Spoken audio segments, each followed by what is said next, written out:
Yes, this time we've got another major character, the god of war himself, Ares. Let's also stress that he is a villain, but not all the time. Sometimes he actually does something good. Ares has a strong rivalry with his half-brother Hercules and a love-hate relationship with Xena.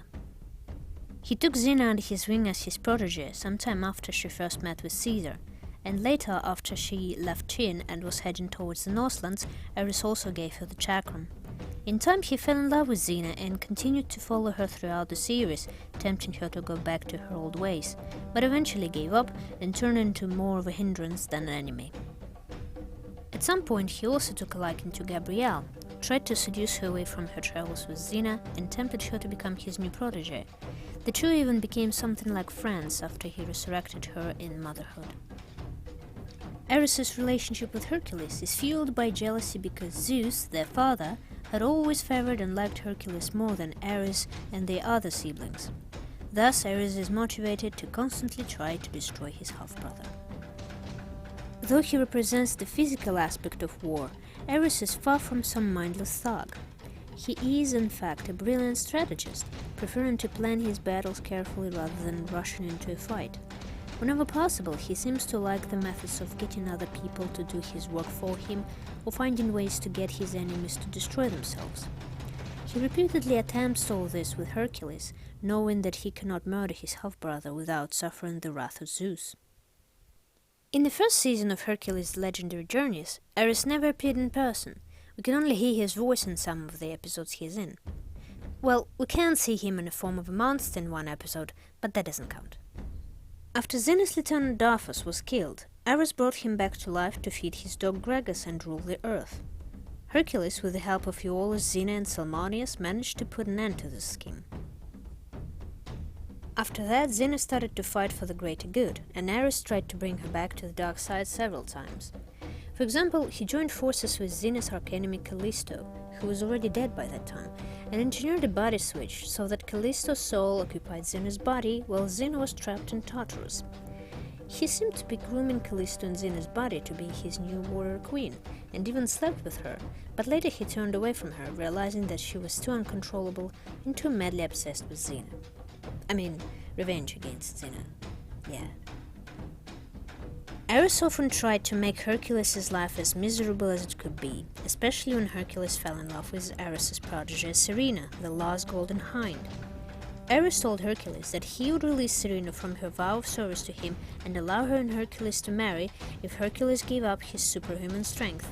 Later, Ares' underling Strife killed Serena, and he and Ares attempted to frame Hercules for her murder. He was saved by the intervention of Iolaus, Xena, Gabrielle, and Zeus. Ares had a child with an immortal goddess of retribution, Nemesis. The child, Evander, was born with supernatural abilities. Ares wanted to take the boy from Nemesis and raise him to be loyal to him, hoping to use him as a weapon against Hercules. However, Hercules and Iolaus managed to foil his plan and return the child to his mother. Ares' relationship with Xena grew more complicated as he was still trying to win her back to his side, and at the same time also tried to form an alliance with her to fight the demon god Dahak. Under threat from the one evil god, Ares ended up briefly switching sides until Dahak's daughter Hope, as well as Ares and Hope's son, the Destroyer, were defeated by Xena and Gabrielle. When Dahak came to Greece, he told his followers to kill the god who had helped him, that is Ares. Hercules sent Morgan and Nebula to protect Ares because his death would allow Dahak to grow stronger. While Morgan and Nebula were fighting with white-robed goons, Ares turned on them, letting them be attacked, while he made his way to the temple where Hercules was trying to exorcise Iolaus from Dahak's grasp. Ares regains his powers back, which he had almost fully lost by that time, following the defeat of Dahak. After the events with Dahak, Ares chased Hercules into the alternative realm. The latter went there to find the Olympian gods, who had fled there from Dahak. Ares, on the other hand, wanted to become the king of the gods, so naturally he needed to stop his half-brother. By that time in the strange world, Sovereign had been overthrown by Empress Nebula and tossed into prison. Ares found Sovereign, stole the hind's blood from him, and used it to kill him. While Hercules was searching for the deities, with Iolaus II tagging along, Ares and the Empress did some making out. Oh, that's nasty. Courtesy of the local god of love. Eventually, Ares caught up with Hercules in the labyrinth of eternal memory, and they fought, but typically Hercules won and freed the Olympians. Later, Ares and Hercules briefly teamed up to stop the archangel Michael from destroying the earth by unleashing the apocalypse. Determined to protect his own power and the rule of the Olympian deities, Ares murdered Eli, a Jesus-like prophet who urged the people to abandon the old gods. After the fates prophesied that Xena's child Eve would bring about the end of the Olympians, Ares tried to declare his love for Xena, offering to protect her and her baby from the other gods, and even was going to willingly become mortal if they could be together and have a child of their own. During Athena's siege in Amphipolis, Ares offered to take Xena away, but she declined and instead rushed to stop the battle and surrendered her daughter. Just as Athena was about to kill Eve, Ares interceded and began to fight his sister. Xena killed Athena's favorite mortal Iolaus, while Gabrielle and the villagers forced Athena's army to retreat. With the battle over, Ares wished to pick up where he had left off with Xena, but Xena rejected his offer, refusing to believe that his feelings could be sincere. When Xena and Gabrielle faked their deaths to escape the gods' persecution, Ares inadvertently thwarted their plans by burying them in an ice cave where they slept for 25 years.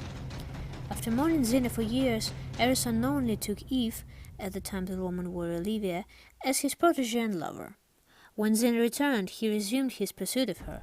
Enraged by her continuing rejection, he first encouraged Livia to kill her, and then joined the other Olympians in their effort to kill Xena's daughter. At the last minute, however, his love for Xena prevailed, and he gave up his godhood to heal the mortally wounded Gabrielle and Eve. After the twilight of the gods, the Olympian worship died out, and Ares was no longer considered a patron god of warriors. At that period of time, Xena helped Ares, hiding him from the vengeful warlords on her family's farm. While in Rome, when Xena tried to kill Caligula, Ares ran from the crowd and pushed her aside. He told her that if she killed Caligula, she also would kill Aphrodite, since the lives of Caligula and the goddess of love were somehow bound together. Ares also told Xena that the goddess of love became unbalanced without the god of war. After Xena had finally defeated Caligula, convincing him to take his own life, Ares helped Aphrodite adjust to being mortal. When Nigel, a modern-day reporter, came to ancient world, how did he do that? Well, he attempted to interview Ares, who was still mortal and also drunk. During the interview, the god of war scoffed at the idea of Xena becoming his queen and later threw Nigel out from the shack. Xena then restored his godhood with a golden apple taken from Odin, but refused his offer to become a goddess and rule by his side. At some time, for an unknown reason, Ares had been trapped in a coffin made by Hephaestus inside a tomb. In 1940, the descendants of Xena, Gabrielle, and Joxer went looking for the Xena scrolls in that tomb. They found a chakram broken in half, and when it was joined together, Xena's spirit went into her descendant Melinda, and Ares was freed. He wanted to use Adolf Hitler to help him ascend not only back to his former glory, but even higher than he ever was. Before Xena's spirit left, she had thrown the chakram and trapped Ares in the tomb, but he found a way out. Thus, in present days, when Kevin Sorbo is actual Hercules, or his reincarnation as I suggested in the past, Ares is still at war with his half-brother, and once he was plotting to get Hercules' legendary journeys of the air. But as we know, he didn't succeed. He also tricked the reincarnated Xena to show up, but he was weak from not being worshipped and was defeated. Once the contract of Ares and Xena's marriage was found, he showed up again to take Xena's soul, but she tricked him into destroying the contract and freed herself. And so, once again, Xena left reuniting with Gabrielle and Joxer, while Ares was left fuming over his disintegrated scroll.